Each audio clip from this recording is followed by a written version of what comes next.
Yo, what's up, guys? In today's video, I'm about to be going over the two trades I took today. And bro, I need a new fucking webcam because I look like a moron that I checked in all these videos. For some reason, I don't look this like weird, bro. I don't know why it's like this. I look like white as hell and no definition. Like, bro, I don't even see my camera now, but I'm gonna check. If there's no definition, I'm fucking cutting that shit out because I don't know why it looks like, bro, everything is like flat and shit. Anyways, the trades today, we had two. Of course, I posted on X. Y'all didn't see that shit because I have fucking two followers. I'm low-key embarrassed to even click that account. But yeah, I'm gonna low-key link it down because I have more subscribers, I guess, on YouTube. So maybe someone, if y'all are interested, y'all could check the X out. I'm getting used to it to see if I like it. But yeah, so basically, us going into the day, what we saw is London session did basically nothing, honestly, except for take out this high, I guess, at the start. But it wasn't really pertinent. I'm gonna go on a higher time frame, like five, so you could see it more clearly. So we took out this and we started displacing lower. But in my view, we didn't really take out anything substantial. So I'm basically viewing this as London just continuing to the downside, just moving down right here, continuing this move down. And the pre-market reverses over here a little bit.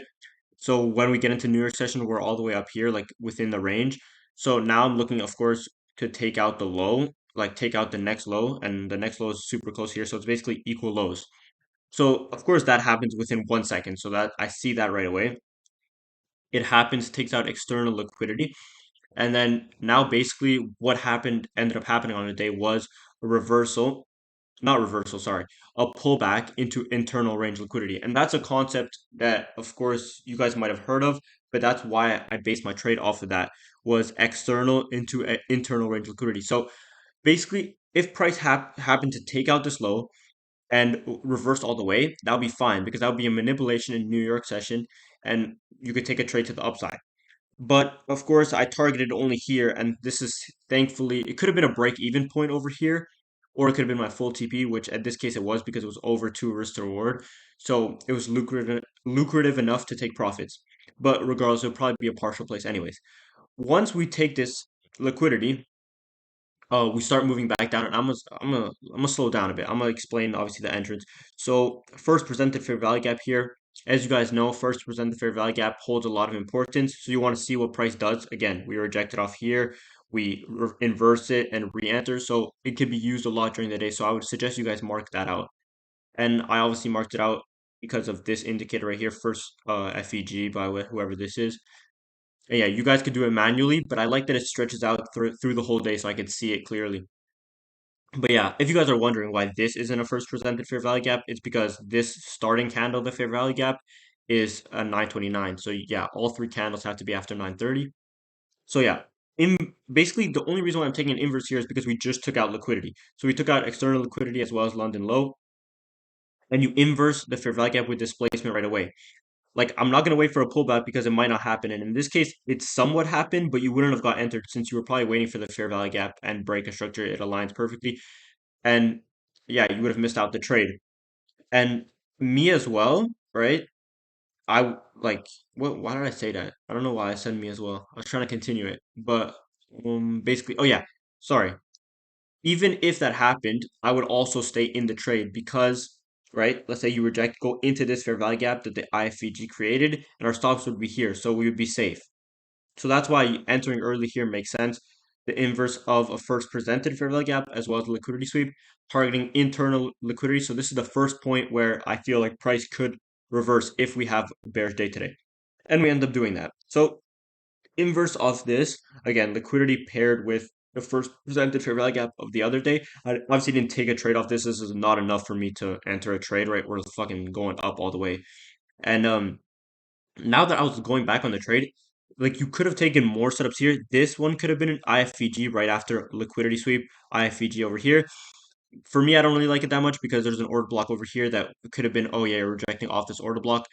So I don't really like it as well as I already took a trade today, but it would have played out, of course. Like, you could have done this, boom, down. Uh, like stops over here, you would have targeted lower than this low. I wouldn't have targeted this low, and that's because internal to external.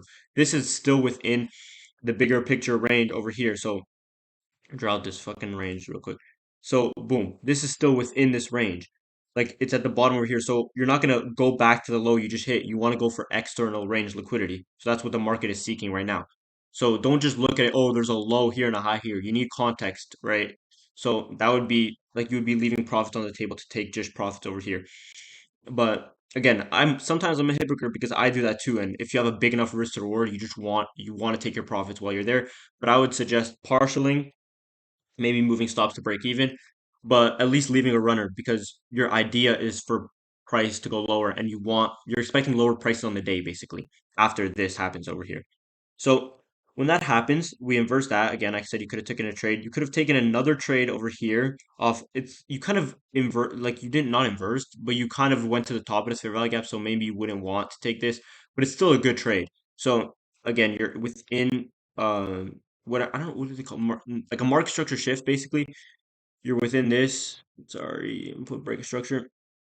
So boom, boom, boom, boom, boom in this fair value gap, I wouldn't have entered in here, by the way. I would have waited for the rejection, and you could have entered at the bottom here. You could have put your stops over here, wherever, and you would have got a nice trade, even if you were only targeting here, 2.65. So maybe you would have wanted taken it here, but again, you want to probably ideally target external range liquidity.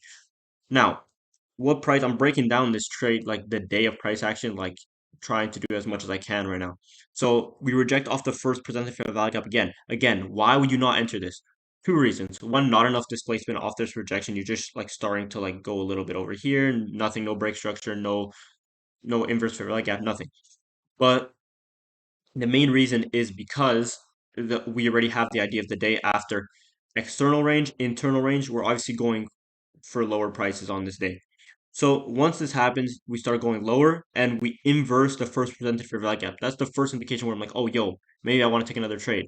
And again, I'm not like, oh, but there's liquidity here. No, because that's the liquidity that we're using to go down. It's like higher lows. So fuck, let me draw that shit. I don't know why I'm fucking making hand gestures. Boom, boom, boom, boom, boom.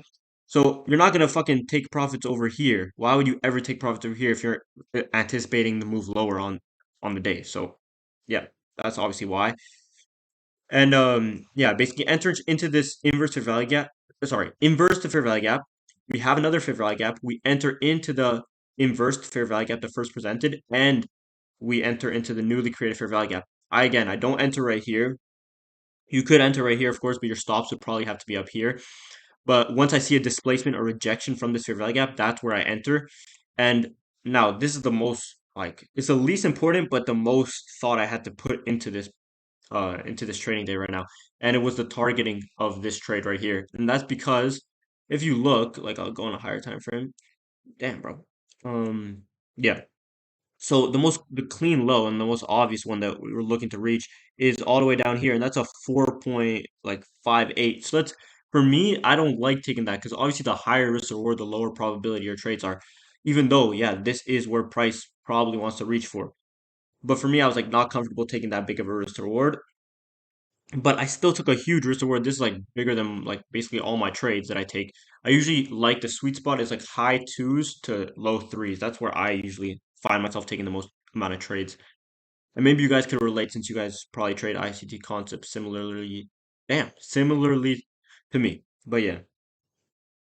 So how I took my take profit was the second standard deviation of the Asian range.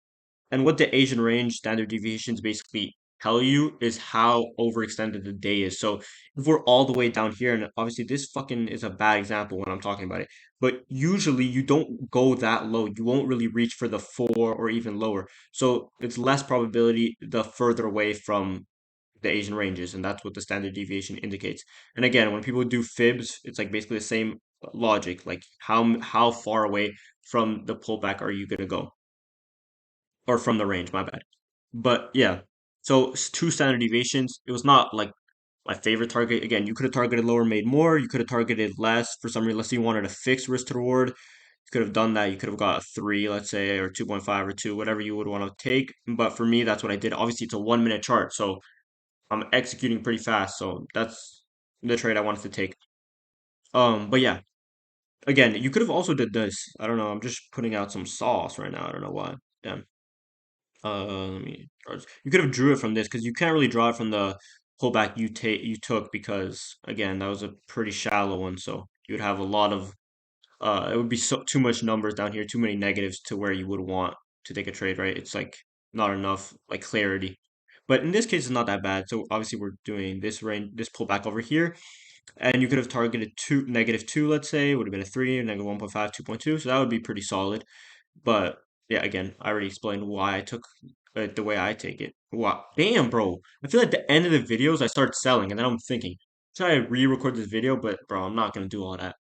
But yeah, so I'm gonna link my X down below because obviously my IG is there, and that's for you guys to message me and stuff if you guys need anything.